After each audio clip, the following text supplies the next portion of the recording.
अवाजी समातुन ताई radio voice of Sindh London. कुहन ऐं कोठियन ईपर संधीअ सजणे सोरी चाढ़ियो सुपरी डंभ ॾिहाणी ॾियनि वेठा विरह वटियनि आओ वाढोड़िया विहाए तूं। भलारे बिरदणी जे भलारे बैत सां मुंहिंजी आवाज़ मुसाफ़िर radio voice of Sindh London तां थी दुनिया जी कुंड कुड़छ ताईं जंहिंजा माग ॿुधिजे पियो उन्हनि मिड़ी महिरबाननि खे सिक भरियो सलाम शाल क़बूल पवे। 29 मई 2025 ख़मीस जे ॾींहुं प्रोग्राम सोच वीचार साण करे आऊं अव्हां जी ख़िदमत में हाज़ुर अव्हां जो पंहिंजो मेज़बान हबीब लगारी। प्रोग्राम जी शुरूआत में अव्हां लाइ इहा ई दुआ त शाल जितो जो असुख सलामती सां हुजो, कॾहिं बि ॾुखियो ॾींहुं न ॾिसो ऐं कॾहिं बि अव्हां जूं मुर्कूं मेरियूं न थियनि। दुनिया जी कुंड कुड़छ में जिते बि रहो सिंध लाइ, सिंध वासियुनि लाइ ऐं दुनिया जे मसलूम माण्हुनि लाइ जा खोड़ींदा रहो। शाल अव्हां जा ख़्वाब तइबीरनि सां लाऊं लही सघनि। अॼोके दौर में ज़िंदगी जो सफ़र बि जॾहिं मुश्किल बणिजी वञे तॾहिं धरती जी ॻाल्हि करणु केॾी ॾुखी ॻाल्हि थी पवंदी आहे। सिंध धरती तां उहो दौर हिकु लम्हे लाइ बि नाहे वियो जंहिं दौर में सिंधड़ी जो नाम वठणु कारीहर ते पेर पवणु बराबरि न हुजे। कैनाल मुखालिफ़ तहरीक जीअं ई शुरू थी आहे त हुकूमत पारां सियासी समाजी अॻुवाणनि ऐं क़ौमी कारकुननि ख़िलाफ़ ऑपरेशन शुरू कयो वियो आहे। कॾहिं नारे जे पठण मां दरावड़ जुमो खंभिजी थो वञे त कॾहिं को ॿियो अॻुवाण राति जे रहज़रनि हथां खंभिजी वञे थो। कॾहिं हैदराबाद जी सरज़मीन ते ताज जोहे जे घर ते चढ़ाई करे संस अखियुनि जे आॾो संस पुटनि खे खंभियो वञे थो ऐं कॾहिं वरी नाम्यारे शाइर राशिद मोराई जे घर ते चढ़ाई थिए थी ऐं संदसि फर्ज़ंद शाह लतीफ़ खंभिजी वञे थो। कॾहिं रियाज़ चांडियूं जे घर ते चढ़ाई थिए थी त कॾहिं वरी बबरलो वटां मोटंदे हैदराबाद मां क़ौमी कारकुन खंभिजी वञनि था। ही शहादतूं ही वाक़िया तारीख़ जो उहो तसलसल आहिनि जेको जबर जी निशानदही करे थो। शहीद नज़ीर अब्बासी खां वीदे समीउल्लाह कल्होड़े ताईं मुज़फ़र भुटे ताईं कहिड़ा नाला ॻणे कहिड़ा ॻणजनि। खोड़ सारा अॻुवाण हुआ जिन खे राति जे रहज़रनि मारियो। उहे अॻुवाण सुजाॻी जा सॾ वरनाईंदे शहादतनि जा जाम पी विया, जेको सिलसिलो जीअं जो तीअं अॼु ताईं जारी आहे।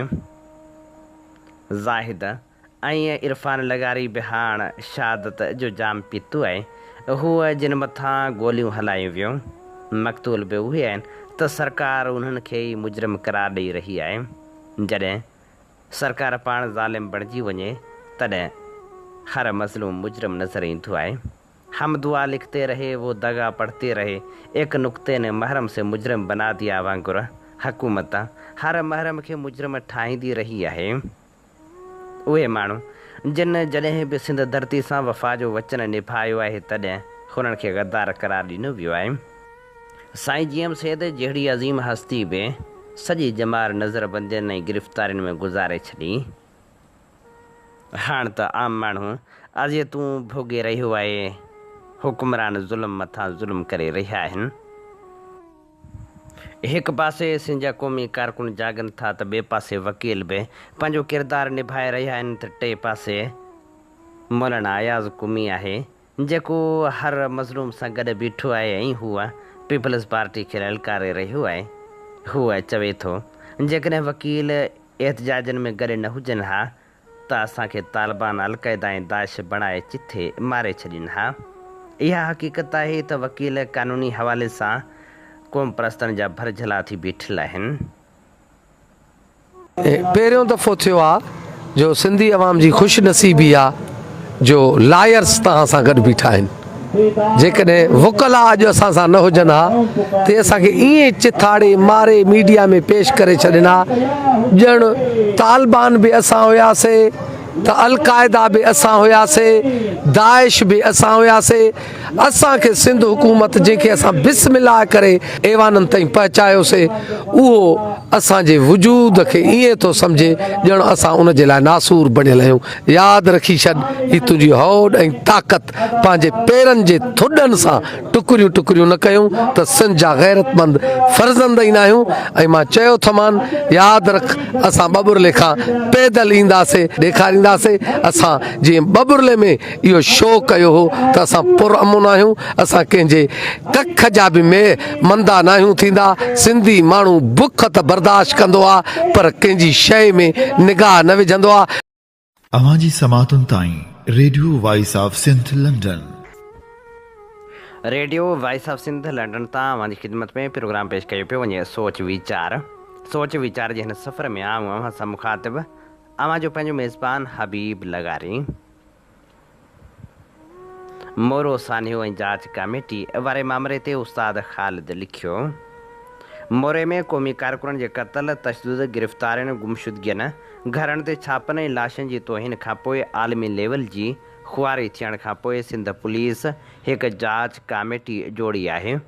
हिकु तरफ़ सिंध हुकूमत, सिंध पुलिस, सिंध जो घरू वज़ीर ज़िया लंजार ऐं पीपल्स पार्टी सां तालुक़ु रखंदड़ मक़ामी हथियारबंद हिकु धुर बणियल आहिनि। उन सूरतहाल में साॻियुनि पुलिस ऑफिसरनि खे जांच कमेटी में शामिलु कीअं करे सघिजे थो, जेके सिधी तरह होम मिनिस्टर ज़िया लंजार जे मातहत कमु कनि था। पूरी दुनिया जे अंदरि जमहूरी मुल्कनि में कंहिं बि सान्हे जी जांच वाक़े में मुलविस पुलिस ऑफिसर न आहिनि कंदा। अमेरिका में पुलिस जे ख़िलाफ़ जांच FBI कंदी आहे। इंडिया में पुलिस जे ख़िलाफ़ जांच CBI कंदी आहे।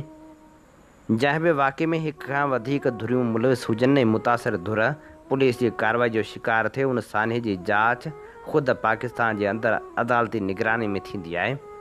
जहिड़े नमूने लाहौर जे मॉडल टाउन सान्हे जी जांच कमेटी में जज साहिबान ऐं ह्यूमन राइट्स खे शामिलु कयो वियो हो। मोरे जे सान्हे जा बुनियादी सवाल अञा बाक़ी आहिनि, जिन सवालनि जे जवाबनि खां सवाइ का बि जांच कमेटी ठाहिणु गैर क़ानूनी गैर इख़लाक़ी आहे। नंबर 1, शहीद ज़ाहिद लगारी ऐं शहीद इरफान लगारी जे क़त्ल जी FIR कंहिंजे ख़िलाफ़ दाख़िल थी आहे। कंहिं बि क़त्ल जी FIR दाख़िल थियण खां सवाइ उन क़त्ल जी जांच कीअं थी सघे थी।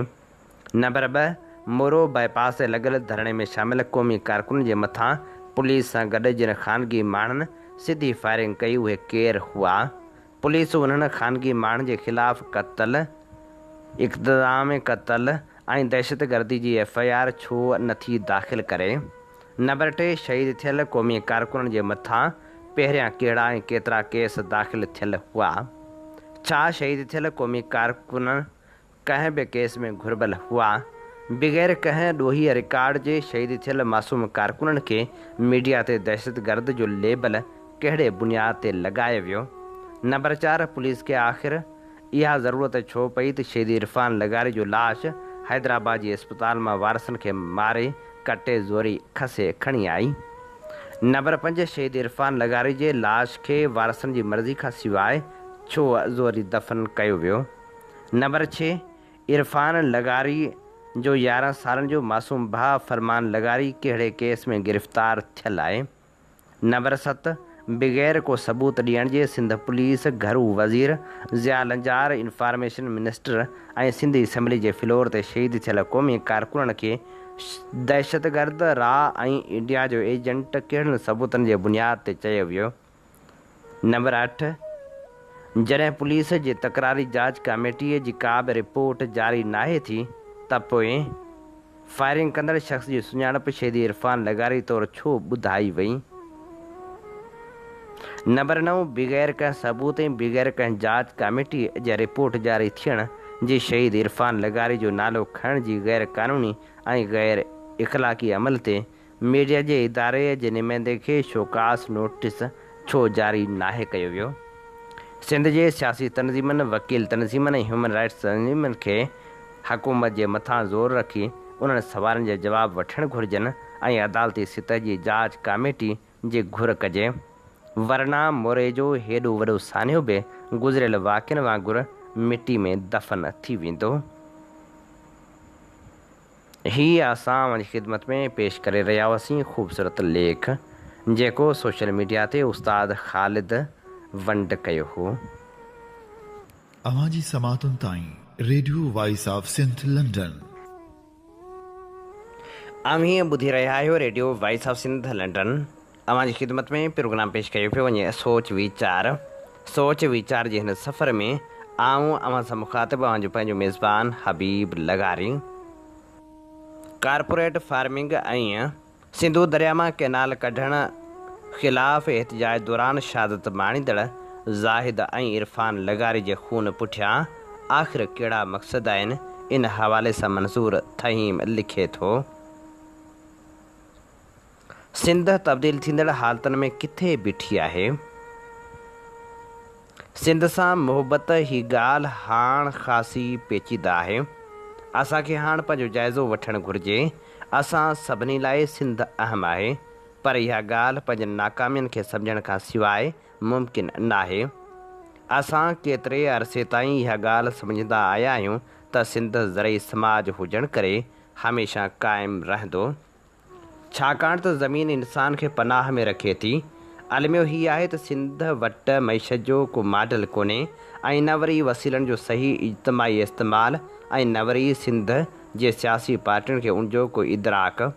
सिंध हाणे वॾी आबादी लाइ अज़ियत घर बणियलु आहे। ईअं त न आहे सिंध जूं सियासी पार्टियूं मुहबत जो ढोंग करे दरअसल उन मुआशी स्टेटस को जो हिसो आहिनि। दोस्तो, सिंध असां लाइ बेहद क़ीमती आहे, छाकाणि त हीअ असांजो घरु आहे। पर हिन घर जा भाती जंहिं मुफ़लसी ऐं बेहद बरबरियत ऐं नाइंसाफ़ी खे भोॻे रहिया आहिनि, उहा ॻाल्हि असांखे मजबूर करे रही आहे त असां पंहिंजनि तक़रीरनि पंहिंजे अदब ऐं सियासी अॻुवाण जो नई तरह सां जाइज़ो वठूं।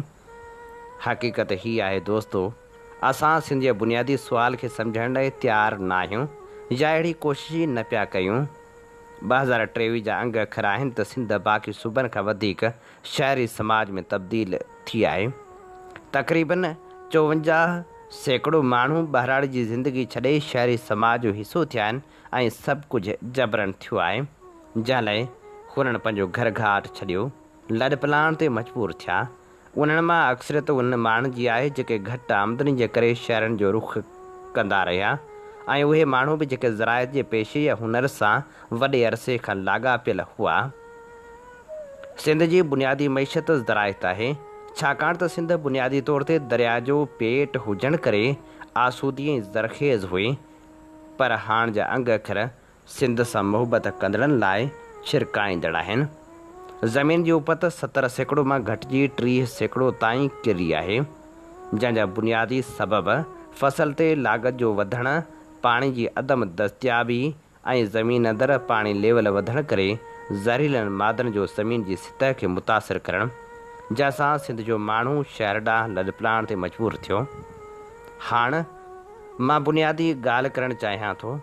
सख़्तु माहौलियाती बहिरान जे नतीजे में पाणी जो सुवालु वधीक गंभीर थींदे नज़र अचे थो, जेका ॻाल्हि बेहद ॻणती जोगी आहे।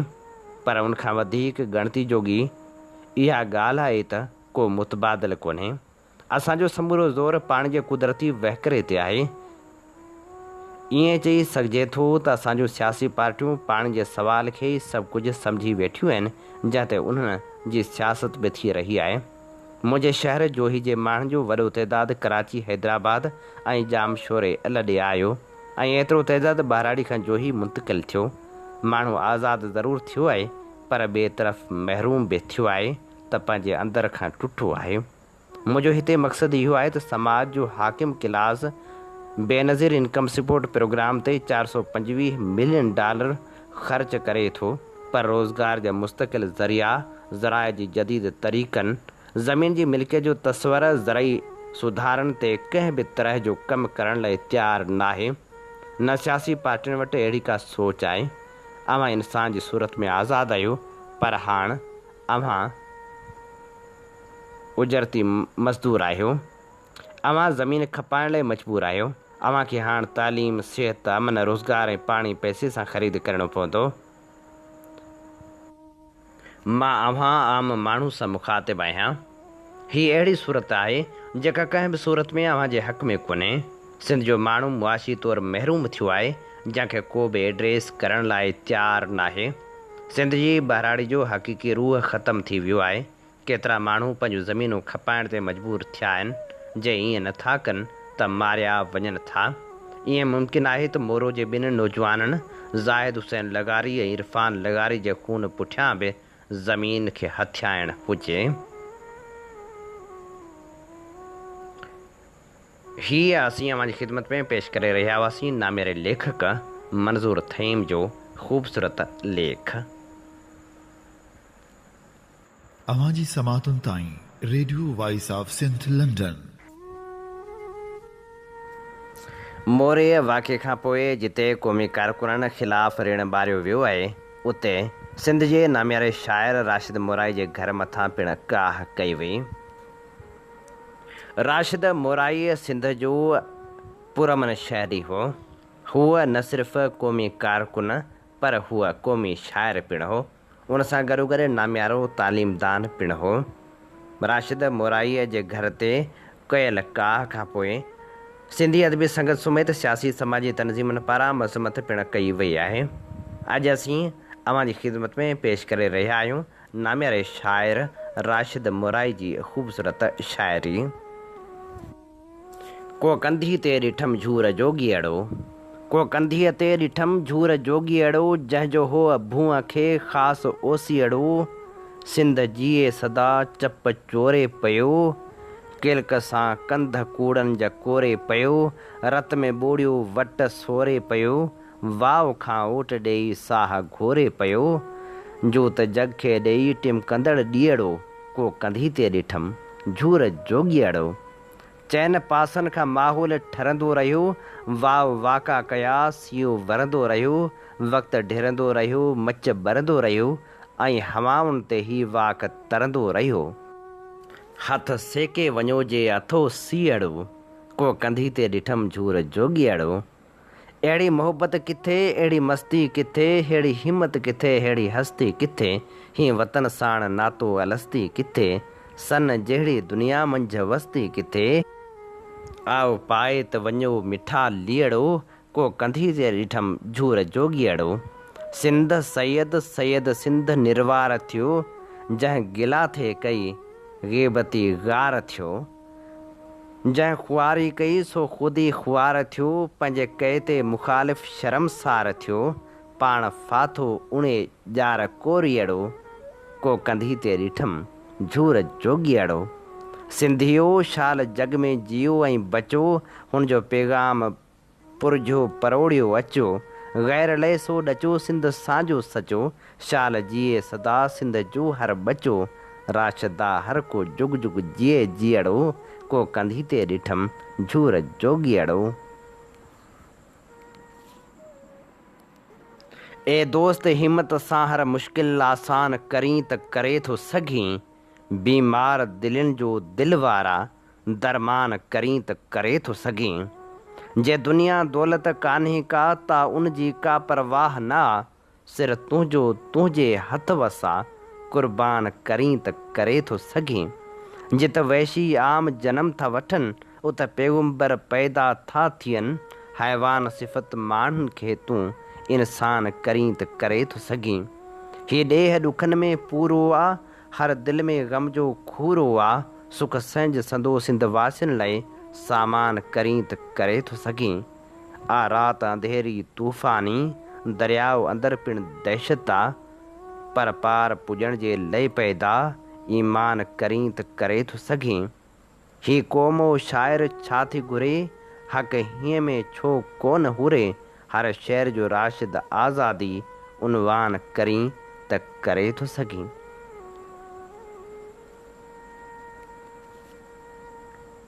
ही कहिड़ो कीस कई ताज़ो, रत कंहिंजो आहे कारो नासी।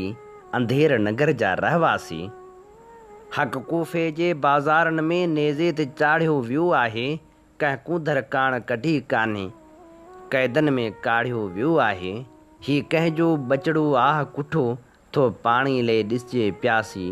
अंधेर नगर जा रहवासी, ॿुध नेठ त वारो वरणो आहे, ईअं ॾाढ ॾमर खे डरणो आहे। तो लए बि त ॿारण ॿरणो आहे, ऐं हाणे तोखे मरणो आहे। हिकु धक सां वेंदे साह हलियो, तूं ॾींदे हिकिड़ी उबासी। अंधेर नगर जा रहवासी, अंधेर नगर जा रहवासी। शाइर रुगो न कंहिंखे ॿोली ॿुधाइणी आहे, ॿोली जे वास्ते अॼु गोली हलाइणी आहे। भरणी आहे बाह उन लाइ आहे क़ौम तयारु करणी, हक़ जे वठण लाइ रत जी होली रचाइणी आहे। सिर जे ॾिने ओ साथी मक़सदु मिले त वाह वाह, सिंधड़ी अमर त जिंदड़ी घोरे घुमाइणी आहे। सोरिया थी अबाशल सिंधड़ी ते सिर ॾींहुं तूं, जी जल जे कीन यारो लोली लॼाइणी आहे। सिरमाल घर बि सदके ज़िलत मिले त छा थियो, पंहिंजे वतन जे पोइ बि इज़त बचाइणी आहे। खाइण पीअण सुम्हण खे ही ज़िंदगी था सम्झनि, हिन क़ौम कम अकल जी आदत मटाइणी आहे। राशिद कलम फिटो कर, बंदूक खण त ॾिसूं, तुंहिंजे हथनि जी हिमत अॼु आज़माइणी आहे। विढ़ण वेरियुनि वास्ते वीर निकिता, तिखा तरकशनि मां वरी तीर निकिता। जिनी सैल सिंधियुनि खे जीतण थे सम्झो, लुढ़ी तिन जे नेणनि मझा नीर निकिता। जीअं सिंध चइजो थी पिया फतह थी, सचा मुंहिंजे ख़्वाबनि जा तहबीर निकिता। ही सिंधी सपूतनि सां कूड़ी ख़ुशामद ॿुधाइण असांजे लाइ तक़दीर निकिता। रहे तिन जे क़ैदनि खां आज़ादु गर्दन, खणी लालचनि जा ज़ंजीर निकिता। सुकून हर तरह हूंदो सिंधियुनि खे राशिद, जॾहिं मुल्क मुंहिंजे मां बेपीर निकिता।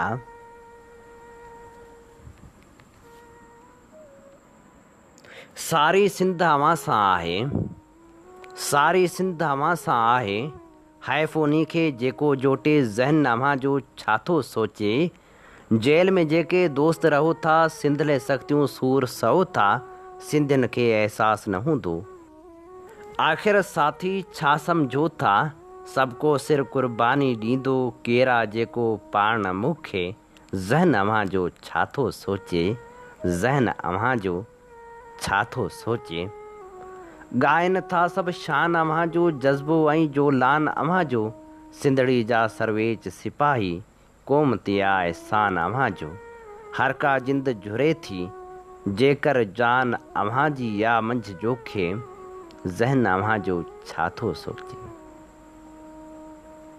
साइत का बि सईद न थींदी, दीद में जेसीं दीद न थींदी।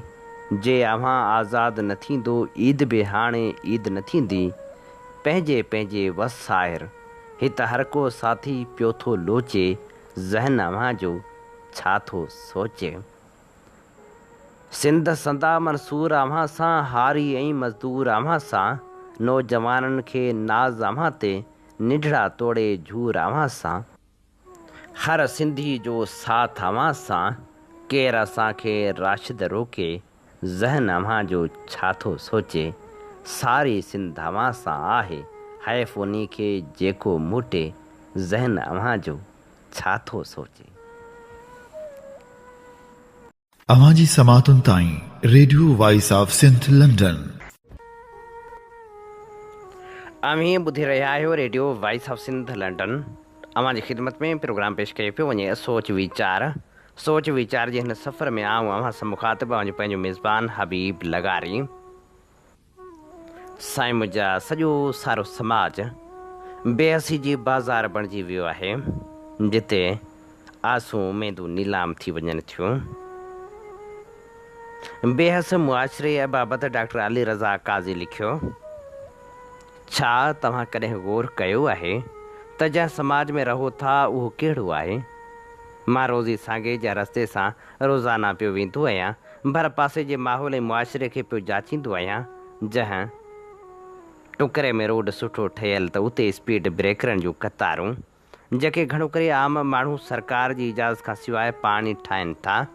वरी जे रोड ख़राबु त उनखे केरु ठाहिण लाइ तयारु नाहे हूंदो।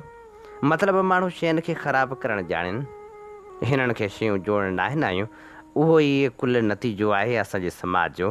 ऐं जेकॾहिं तव्हां अहिड़ा के मंज़र नाहिनि ॾिठा या उन्हनि ते ग़ौर नाहे कयो, जिन जे बुनियाद ते समाज बाबति सोचे ॾिसो त पोइ उनजो मतिलबु त तव्हां समाज खां बेपरवाह आहियो या समाज में तव्हांजी दिलचस्पी न हुअण जे बराबरि आहे।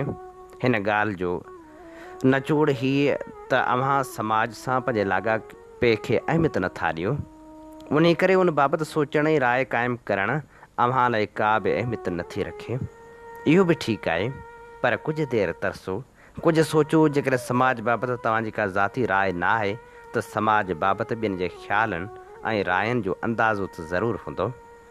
ज़ाहिरी ॻाल्हि आहे, तव्हां टीवी ॾिसंदा ऐं अख़बार पढ़ंदा, सोशल वेबसाइट्स जाचींदा, उन खां पोइ तव्हां कंहिं न कंहिं नतीजे ते पहुचो था। मिसाल तौरु आम ख़्याल त जंहिं समाज में रहो था उहो बहितरु न आहे, उन में जीअण वॾे हिमत जो कमु आहे, छाकाणि त हीउ समाज हर क़िस्म जे मसइलनि में जकड़ियल आहे। जीअं त तव्हां बिल्कुलु ईअं ई सोचो था ऐं काफ़ी क़दुरु दुरुस्त पिणु सोचो था, छाकाणि त मज़हबी, इख़लाक़ी, सक़ाफ़ती, मुआशी, सियासी, तइलीमी जंहिं बि रुख़ सां हिन समाज खे ॾिसबो, हर पासे अबतरी जो राज नज़र ईंदो।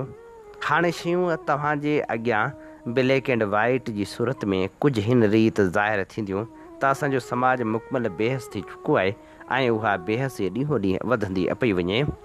हर घटी, हर गाम में जंहिंसां बि मिलो तव्हांखे समाज सां शिकवा कंदे मिलंदो। हिकु शख़्स बि अहिड़ो न मिलंदो जंहिं वटि आस हुजे, उमेद हुजे। उन्हनि सभिनी ॻाल्हियुनि जे तत ताईं पहुचण खां अॻु छा इहो मुनासिबु न थींदो त असां थोरो वक़्तु कढी पंहिंजे समाज, उनजे रवैयनि ऐं हालतुनि ते पाण बि नज़र विझूं, उनजे मामलनि, मसइलनि ऐं रवैयनि जो पाण जाइज़ो वठी राय क़ाइमु करियूं त अचो अॼु गॾिजी उहो ई कमु करे वठूं, शायदि कुझु नवां रुख़ साम्हूं अचनि। वॾी ईद मथां अची वई आहे। रमज़ान खे गुज़रे 2 महीना थी विया आहे। रमज़ान महीने लाइ असां वटि तालीम त उहो रहमतनि, बरकतनि ऐं नेमतनि वारो ख़ासि माह मुक़दस आहे, पर उनजे उबतड़ छा थींदो आहे? ज़ख़ीरो कंदड़नि जूं मौजूं, मुनाफ़े खोर माण्हुनि जा मेला हाल एतिरा पुर मलाल थी वेंदा जो घटि आमदनी वारा ऐं ग़रीब माण्हू मेवे खाइण जो सोचे बि न आहिनि सघंदा। ईद जे करे ग़रीब गुरबो लटा वठणु चाहींदो आहे, पंहिंजे लाइ न ॿारनि लाइ सही, पर कपिड़नि जूं क़ीमतूं त आसमान खे पियो छुहंदियूं आहिनि। आम ॾींहंनि खां केतिरा ई भेरा अघ पार मथे थियो वञनि। आम बाज़ारनि में ॿारनि जा कपिड़ा ऐं जूता वरनि जे चिपलनि खां बि महांगा थियनि था। ग़रीब माण्हू छा करे, केॾांहुं वञे, कीअं पूरी करे? उहो लका रुॻो रमज़ान में या हज वारी ईद जे ॾिहाड़नि में थोरी आहे, बाक़ी महीना बि ईअं गुज़रियो वञनि। तकलीफ़ दर तकलीफ़ जो अणखुट सिलसिलो जेको पूरो न पियो थिए। असां ॼावासीं शोर जी लाट ॿरी, भर में निहारियोसीं त उहे हालतूं हुयूं जेके अॼु बि कंहिं न कंहिं शिकल में जारी आहिनि। मञूं था त समाज में हर पासे ख़राबियुनि जा अंबार लॻा पिया आहिनि, पर चङायूं बि आहिनि जिन जी घणो करे तशहीर नथी थिए, छाकाणि त अक्सर माण्हू मनफ़ी ज़हनी जे असर में ख़राब ॻाल्हियुनि जो घणो वर्जाव कनि था, नतीजे में ख़राब ॻाल्हियुनि खे पर लॻियो वञनि। हिते सुवालु इहो बि त आख़िर चङाइनि जी सोभ कॾहिं थींदी, कॾहिं सिज कारी राति जे मथां मुकमिल हावी थींदो? त जवाबु तालीम खां सवाइ कुझु न आहे। उन सां गॾु एतमाद ऐं एतबार जो हिकु अहिड़ो माहौल जंहिंमें असांजी ईंदड़ नसलनि जी बका जो रस्तो आहे। हीअ असीं अव्हांजी ख़िदमत में पेश करे रहिया हुआसीं डॉक्टर अली रज़ा काज़ी जे लेख मां चूंड वर्क। इन ते ई प्रोग्राम सोच वीचार जो वक़्तु पुॼाणी ते पहुचे थो। पंहिंजे मेज़बान हबीब लगारी खे इन साॻी दुआ सां ॾींदे इजाज़त। वसे भिट तुंहिंजी भलारा सदा, सदा देस परदेस सारा वसन, कॾहिं सींद सिंजी न मेरी थिए, कॾहिं मोड़ कंहिंजा न मुरझाए अचनि। अवां जी समातुनि ताईं radio voice of Sindh London